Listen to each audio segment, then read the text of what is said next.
Nellore DRC సమావేశం రసాభాసగా మారింది. కరేడు భూములపై చర్చ జరగగా ఎమ్మెల్సీ తుమాటి ఎమ్మెల్యే సోమిరెడ్డి చంద్రమోహన్ రెడ్డి మధ్య మాటల యుద్ధం జరిగింది. కరేడు భూ సేకరణపై వివరణ ఇవ్వాలని ఎమ్మెల్సీ తుమాటి డిమాండ్ చేయగా దానికి కలెక్టర్ వివరణ ఇచ్చారు. కలెక్టర్ చెప్పినా వినకుండా తుమాటి వాగ్వాదానికి దిగడంతో ఎమ్మెల్యే సోమిరెడ్డి చంద్రమోహన్ రెడ్డి ఆగ్రహం వ్యక్తం చేశారు.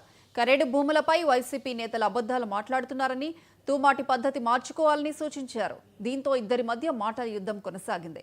అధికార పార్టీ ఎమ్మెల్యేలు, మంత్రుల జోక్యంతో సమావేశాన్ని వైసీపీ ఎమ్మెల్సీ బహిష్కరించారు.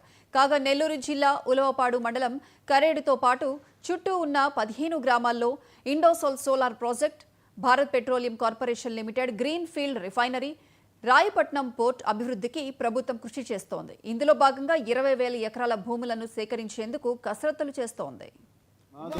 గురించి రోజు సోషల్ మీడియాలో పెట్టుకుంటారు. 43 వరకు ఏదో మాట్లాడుతున్నారని చెప్పి మాట్లాడడం కాదు. 41,000 కోట్లు మా డిపిఆర్ అయితే పుణ్యాన్ని ఏపీ పరిశ్రమ పోయింది. ఇప్పుడు కులపాడు అట్లాగే డెవలప్మెంట్ కోసం పెట్టాము. సరైనది కాదు మాట్లాడుతున్నారు. అదే అడుగుతుంది ఇరిగేషన్ మీద మంత్రి గారు చెప్తున్నారు, మీరెందుకు మధ్యలో మాట్లాడతారు? ఇరిగేషన్ మీద మాట్లాడుతున్నారు కాబట్టి మాట్లాడుతున్నా. ఇరిగేషన్ మీద మాట్లాడినివ్వండి, మాట్లాడే వాళ్ళు మాట్లాడినివ్వండి, మీరెందుకు మధ్యలో వస్తారు? ఏంటది పద్ధతి లేదా? ఇదేం డిఆర్సీ. ఈ నెల జూలై 13వ తారీఖు ఇంకో జీవో ఇచ్చున్నారు.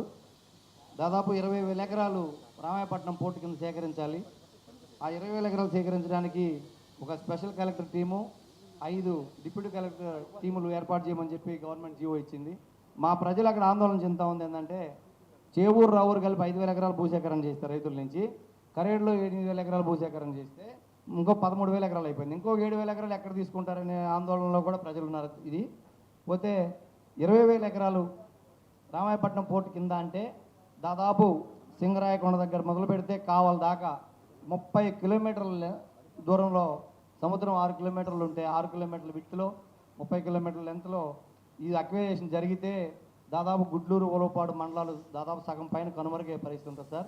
రెండోది ఉలవపాడు, ఇప్పుడు ఏదైతే ఒలేటరపల్లి లింగచంద్ర మండలం జేఎస్డబ్ల్యూ అన్నారో అది కూడా జరిగితే మాకు అక్కడ 2 మండలాలు, ఇక్కడ 2 మండలాలు, 4 మండలాలు పోతే only Kandukur town, Kandukur rural మిగిలే పరిస్థితి వస్తుంది సార్. పరిశ్రమలు రావాలని కోరుకుంటాం, దానికి మేము ఎప్పుడూ సపోర్ట్ చేస్తాం. కానీ దానివల్ల రైతులకు కావచ్చు, వాళ్ళ భూములకు కావచ్చు, వాళ్ళ జీవన విధానానికి కానీ అక్కడ ఇబ్బందికరంగా లేకుండా ఉండే పరిస్థితులు చూడాల్సిందిగా కోరుతా ఉన్నాం.